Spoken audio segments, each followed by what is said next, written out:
സഭാസ്നേഹികളായ പ്രിയമുള്ള ദൈവജനമേ, ഈശോ മിശിഹായിൽ ഏവർക്കും വന്ദനം. സുഹൃത്തുക്കളെ, നമ്മുടെ മാതൃസഭ കടന്നുപോകുന്ന വളരെ ബുദ്ധിമുട്ടേറിയ ഒരു സാഹചര്യമാണല്ലോ നമ്മുടെ മുമ്പിലുള്ളത്.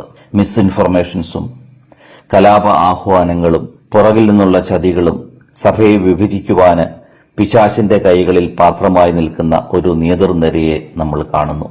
അധികാരികൾ ഉൾപ്പെടെ, പരിശുദ്ധ പിതാവ് ഉൾപ്പെടെ എത്ര ശ്രമിച്ചിട്ടും അനുസരിക്കാതെ മാറി നിൽക്കുന്ന, സഭയെ നശിപ്പിച്ചിട്ടേ ഞങ്ങൾ കടന്നുപോകുന്നു എന്ന് ബഹളം വയ്ക്കുന്ന ഒരു പൈശാചിക കൂട്ടത്തിന്റെ താണ്ഡവ നൃത്തം ഡെയിലി നമ്മൾ കണ്ടുകൊണ്ടിരിക്കുന്നു. ഭീഷണിയുടെയും അവിശ്വാസത്തിന്റെയും വിഭാഗീയതയുടെയും കലാപത്തിന്റെയും അന്തരീക്ഷം നമുക്ക് ചുറ്റും നിലനിൽക്കുന്നു. ഈ അവസരത്തിൽ നമ്മൾ എന്താണ് ചെയ്യുന്നത്, എന്താണ് ചെയ്തുകൊണ്ടിരിക്കുന്നത്? ഒരുപക്ഷെ നേരം വെളുക്കുമ്പോൾ മുതൽ നമ്മുടെ മൊബൈൽ ഫോണിലെ വാട്സപ്പിലൂടെ മെസ്സേജുകൾ കാണുകയും അതിനോട് പ്രതികരിക്കുകയും ഒക്കെ നമ്മൾ ചെയ്യുന്നുണ്ട്. എന്നാൽ എന്താണ് നമ്മൾ യഥാർത്ഥത്തിൽ ചെയ്യേണ്ടത്? ജോഷുവയുടെ നേതൃത്വത്തിൽ ജെറീക്കോ സിറ്റിയുടെ വാളിനെ കീഴടക്കാനായിട്ട് അവർ ദൈവത്തെ സ്തുതിച്ചുകൊണ്ട് ആരാധിക്കുകയാണ് ഒരുമിച്ച് കൂടി ചെയ്തത്. ദൈവശക്തി ഇറങ്ങിയാലല്ലാതെ ഈ രീതിയിലുള്ള പൈശാചിക ആധിപത്യങ്ങളെ ജയിക്കുവാനായിട്ട് നമുക്ക് സാധിക്കത്തില്ല. കാരണം ഇതൊരു സ്പിരിച്വൽ വാറാണ്.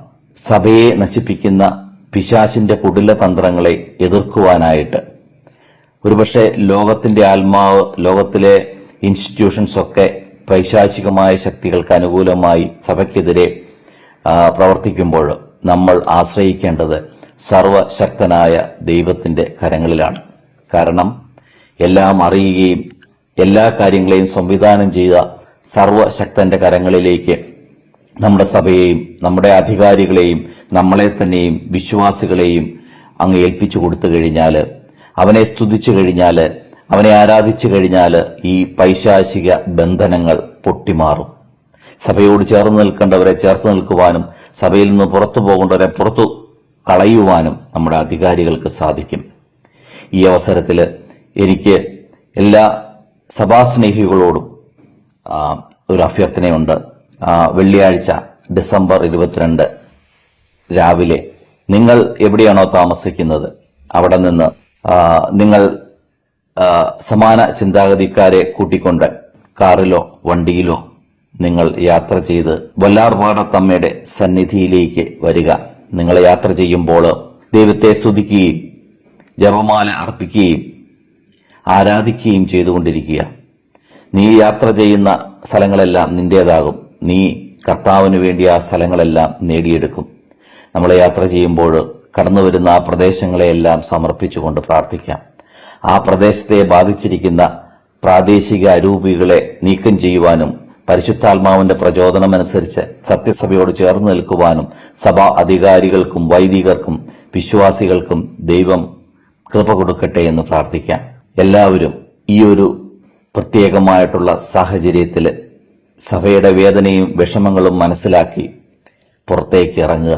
വിളക്ക് കൊളുത്തി ആരും പറയുടെ കീഴിൽ വെക്കാറില്ല.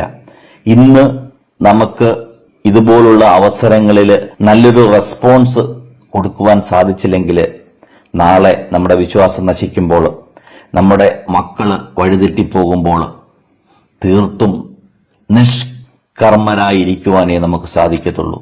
കാരണം കർത്താവിന് വേണ്ടി നമുക്ക് ചെയ്യുവാൻ സാധിച്ചില്ലെങ്കിൽ നമ്മുടെ കുടുംബത്തിന് വേണ്ടിയും നമുക്കൊന്നും ചെയ്യുവാൻ സാധിക്കത്തില്ല എന്നുള്ള കാര്യം ഓർക്കുക. ഇറങ്ങേണ്ട സമയത്ത് ഇറങ്ങണം, പ്രതികരിക്കേണ്ട സമയത്ത് പ്രതികരിക്കണം.